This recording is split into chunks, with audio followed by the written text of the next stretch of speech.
नमस्कार, मैं हूं जर्नलिस्ट राजन। दोस्तों, आज 16 अप्रैल है और 16 अप्रैल को तारीख अनुराग यादव को केस को लेकर के है।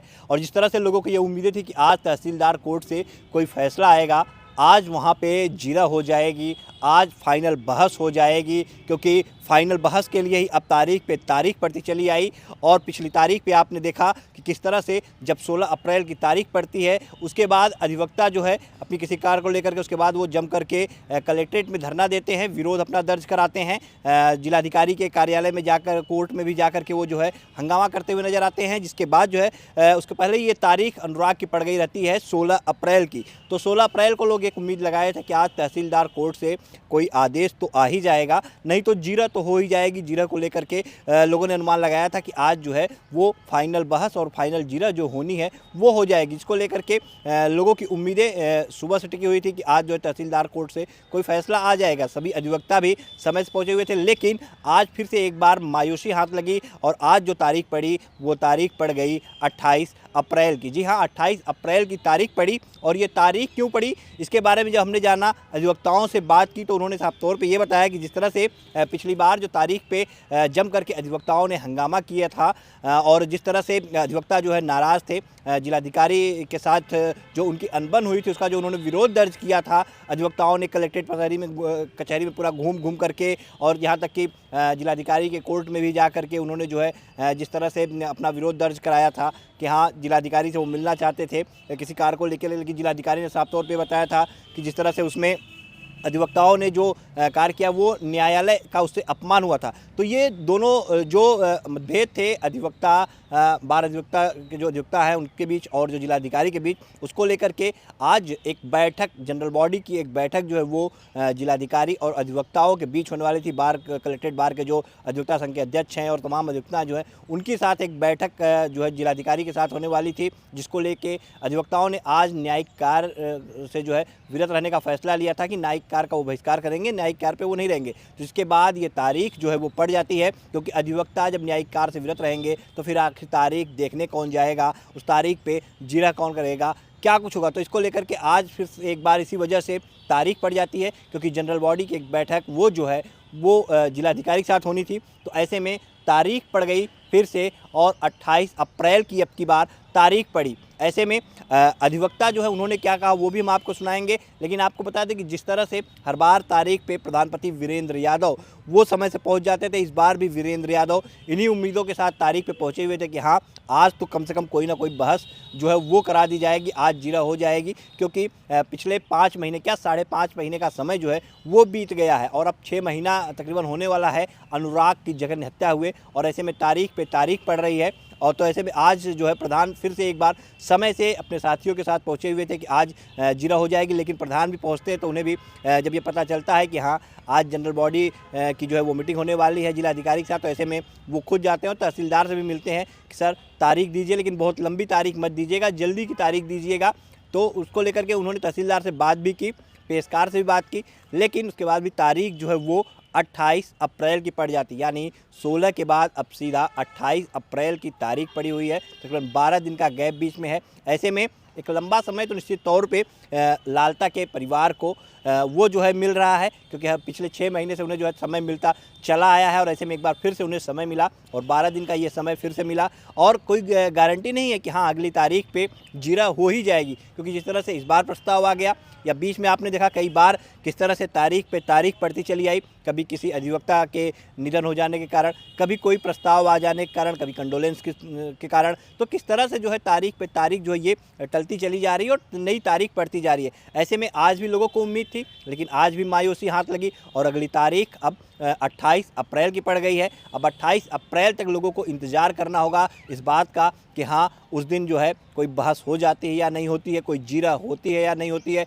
लालता के उस घर पे बुलडोज़र चलाने का, रमेश जो हत्यारा है उसके साम्राज्य को गिराने का, उसके मकान को जमींदोज करने का। क्योंकि जिस तरह से इसी प्रदेश में, उत्तर प्रदेश में कई मामले ऐसे सामने आए चाहे वो फतेहपुर की बात करें, वहाँ पे जिस तरह से हत्या होती है, उसके बाद जो है एक अवैध कोठरी जो रहती है निर्माण की गई रहती है, उस पर तुरंत बुलडोजर चल जाता है। या फिर अगर बात करें अभी एक मामला होता है प्रयागराज में, वहाँ पे भी अगर आप देखेंगे जो ठाकुर और दलित का दिया जा रहा है कि दलित की हत्या ठाकुरों ने कर दी, उसके बाद वहाँ पे भी जो खेत में अवैध कब्जा रहता है उसको भी खाली कराया जाता है, बुलडोजर चल जाता है। लेकिन यहाँ पे ये जो लालता ने साम्राज्य बना रखा है, लालता ने जो मकान बना रखा है, इस पर बुलडोजर कब चलेगा, कब इस पर कार्रवाई होगी, इसी की मांग लोग लगातार कर रहे हैं। अब जिसको लेकर के हमने अधिवक्ता से भी सवाल किया कि ऐसे जो मामले आ रहे हैं, जो वहाँ पे बुलडोजर चल जा रहे हैं, तो उसको कैसे देखते हैं, और यहाँ पे जो बुलडोजर नहीं चल रहा है इसको कैसे देखते हैं। तो अधिवक्ता ने साफ तौर पे ये कहा, जो गुलाब यादव हैं जो अनुराग के केस को देख रहे हैं, उन्होंने साफ तौर पे ये बताया कि ये सवाल तो जो है सरकार से पूछने वाला है कि आखिर वहाँ पे बुलडोजर क्यों, आगे इसी प्रदेश में दो तरह से कार्रवाई क्यों हो रही है। हालांकि वहाँ पे बुलडोजर चला, वहाँ पे कार्रवाई की गई, लेकिन यहाँ पे जो है वो जो सुप्रीम कोर्ट की गाइडलाइन है, जो सुप्रीम कोर्ट के दिशा निर्देश है, उसके हिसाब से कार्य चल रहा है। और हम अधिवक्ता हैं, हम ज़्यादा कुछ बोल नहीं सकते, जो न्यायोचित है वही बात हम करेंगे, और न्याय प्रक्रिया के तहत ही यहाँ पर भी बुलडोजर चलेगा। और उन्होंने आश्वस्त भी किया कि हाँ, यहाँ पर भी ये ज़मीन खाली कराई जाएगी, क्योंकि यहाँ पे इसने जो मकान बनाया है, तहसीलदार ने आपत्ति लगाई। आप तहसीलदार ने उसको जो है नोटिस दी, उसके बाद जो है लालता की पत्नी इंद्रावती ने आपत्ति लगाई है। अब उस पर जो है जिरह चल रही है, और जिरह अपने आखिरी पड़ाव पे है, अंतिम चरण पे है। सारे साक्ष्य संकलन हो चुके हैं, बस आखिरी अंतिम जिरह होनी है, और उस जिरह के बाद फैसला आ जाएगा। और निश्चित तौर पे लालता का ये जो मकान है वो भी गिर जाएगा, वो सरकारी ज़मीन जो है वो भी खाली करा ली जाएगी। लेकिन सवाल यही उठता है कि आखिर वो दिन कब आएगा, कब लालता का वो साम्राज्य गिरेगा, कब अंतिम जो है जिरह हो पाएगी, कब अंतिम बहस हो पाएगी, कब तहसीलदार कोर्ट से फैसला आएगा। क्योंकि पिछली 5 तारीखों से अंतिम जिरह जो है वो पेंडिंग पड़ी है, तारीख पे तारीख पड़ जाती है और तारीख पे तारीख। ऐसे में आज की भी तारीख पे लोगों को मायूसी हाथ लगी और अगली तारीख पड़ गई अब 28 अप्रैल की। अब 28 अप्रैल को क्या कुछ होगा वो भी हम आपको दिखाएंगे, लेकिन फिलहाल इस पूरे मामले में अधिवक्ता गुलाब यादव का क्या कहना है और ग्राम प्रधान पति वीरेंद्र यादव का क्या कुछ कहना है, आइए आपको सुनाते हैं। नहीं, कार्रवाई तो जो हो रहा था पिछली कार्रवाई हुआ है, इसके बाद तो अभी तब से कंटिन्यू कोर्ट तो जो है चली नहीं है। तो आज भी डेट थी, तो आज क्या है कि बार बेंच को लेकर के कुछ यहाँ आपसी मनमुटा था, ठीक ना, उसको सुलह समझौता डीएम साहब से लेकर के हुआ है हमारे अध्यक्ष और महामंत्री में। तो उसी को लेकर के आज जनरल बॉडी की मीटिंग है, जिसके कारण जो है कोर्ट का जो है अधिवक्ताओं ने न्याय कार्य से विरत रखा अपने आप को, प्रस्ताव दे करके कि आज जनरल बॉडी की मीटिंग है 11 बजे से, इसलिए जो है कोर्ट जो है करने से हम लोग सक्षम नहीं रहेंगे, क्योंकि भाई हमारी जनरल बॉडी की मीटिंग है, तो इसलिए प्रस्ताव दिया गया, जिसके कारण जो है पुनः डेट लगी है 28 अप्रैल। बहस अंतिम दौर में है। हाँ, बहस पर है। जी, बहस क्या पर कुछ इसमें आगे होना है? बस बहस होगी, बहस के बाद आदेश होगा, इसके बाद कुछ बचा नहीं है। क्या लगता है आपको बुलडोजर चल जाएगा? बिल्कुल भाई, वो तो अवैध है, जो जीएस लैंड है तो वो तो उनका है नहीं। जीएस लैंड का तो रिपोर्ट लग चुकी है कि वह जीएस लैंड पर मकान बनाए हुए हैं, तो वह आदेश होगा, आदेश के बाद तब जाकर के उस पर कार्रवाई होगी। अच्छा, इस कर्रा में अभी कुछ दिन पहले एक हफ्ते पहले एक इसी तरह की लैंड, सरकारी लैंड पे रसगुल्ले की दुकान थी बड़ी फेमस, और उस पे एसडीएम किराकत ने कार्रवाई कर दी, बुलडोजर चलवा दिया। 5 महीने में रिजल्ट आ गया उसका, 6 महीने में। अभी ये इतनी बड़ी हत्या हुई, इसमें रिजल्ट आने में इतना देर रिजल्ट इसमें भी मान लीजिए थोड़ा सा डिले हुआ है। इसमें क्या हुआ कि अपोजिट पार्टी ने भी तो अपने आप को यहाँ एविडेंस के लिए, साक्ष्य के लिए, बहस के लिए वो तमाम तरह को सबूत दे रहे थे, ठीक ना, बयान करवा रहे थे। तो कोर्ट को क्या है कि वो अभी सुनेगा ना, दोनों पक्षों को सुन कर की बात करें ना। भले वो जीएस लैंड पे अपना मकान बनाए हैं, लेकिन वो मान तो नहीं रहे हैं ना कि हमने जीएस लैंड पे बनाया हुआ है। उसके लिए वो बता रहे हैं कि हम 50 साल से हैं, इतने साल से हैं, तमाम तरह की चीजें हैं, तो उसको सुन करके ही बात होगा ना। अब वहां पर हो गया, कर्रा वाला हो गया, तो वो पूरी तरह से मतलब प्रूफ हो गया, उनके पास कोई एविडेंस नहीं रहा होगा। वो एक दुकान है, दुकान आज खुली है, कल खुली है, अब मकान तो कोई बनाया था जो है 25 साल, 30 साल, 10 साल, 15 साल, जितना भी होगा तो बनाया होगा। तो कार्रवाई चल रही है, कार्रवाई जो है करके होगा। इसमें जो है नोटिस ये पहले चस्पा किए थे तहसीलदार की तरफ से, उस मकान पर नोटिस चस्पा। हाँ, नोटिस चस्पा होने का मतलब यह होता है कि आपको सूचना दिया गया है, इसके वजह में आप कुछ कहना चाहते हैं, आना चाहते हैं, तो अपना पक्ष आप रखें। नोटिस देने का मतलब यह नहीं होगा कि अगले दिन बुलडोजर लेकर चले जाएंगे, उनको सूचना दिया गया है, तो सूचना पर वो आए, अपना एविडेंस रखे, साक्ष्य प्रस्तुत किए, तमाम चीज हुआ जो कि निराधार था।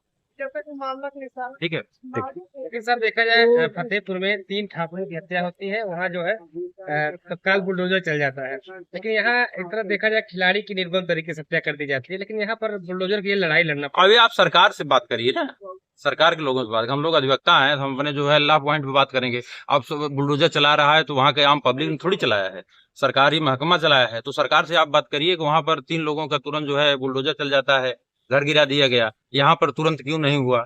ये सरकार से पूछिए। अभी ये आप कल लोग भी काम, प्रयागराज में दलित को जला के मार डाले, हाँ ये भी हो उसमें गया, भी बुलडोजर चल गया। उसमें भी चल गया। तो सरकार से सवाल करना चाहिए इस बात, आप लोग मीडिया पक्ष से हैं कि अब सरकार के आदमी से करिए। है। एक अधिवक्ता के नाते आप क्या कहना चाहेंगे? अब भाई क्या होना न्याय चाहिए? उचित है, न्याय जो होगा वह कोर्ट की एक प्रक्रिया है, कानून है इस देश में, तो कानून के तहत ही अगर कोई कार्य होता है तो वह ठीक है।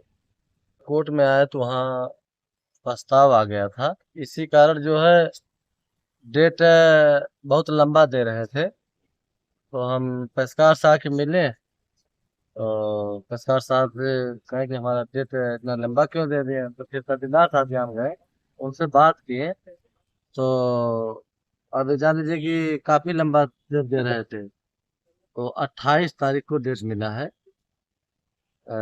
उसमें अब 28 को सुनवाई होगी, क्योंकि आज प्रस्ताव के कारण जो है उसमें सुनवाई स्थगित हो गई। क्या लगता है, क्या कुछ और बातें हुई कुछ? देखिए भैया, हम तो यही आज सोच के रखे थे कि 14 को डेट नहीं लगा था, क्योंकि 14 को अंबेडकर जयंती थी। तो 16 को ये हुआ था, पेशकार साहब महिला थी, उनसे बात भी हुई थी कि नहीं तहसीलदार साहब बैठेंगे, उस दिन जो है सुनवाई होगी।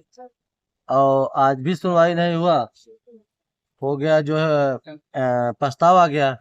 इसी बिना जो है 28 को डेट मिल गया है। डेट और लंबा जा रहा था, लेकिन तहसीलदार साहब से कोर्ट में जाके हम कहें कि सर और नज़दीक दीजिए, और इतना लंबा लंबा डेट देंगे तो कैसे लंबा चला जाएगा, 2-4 साल 10 साल चला जाएगा। इसको नज़दीक दीजिए। तो ये जान लीजिए कि बहुत कहने सुनने पे 28 तारीख को डेट मिला है। 28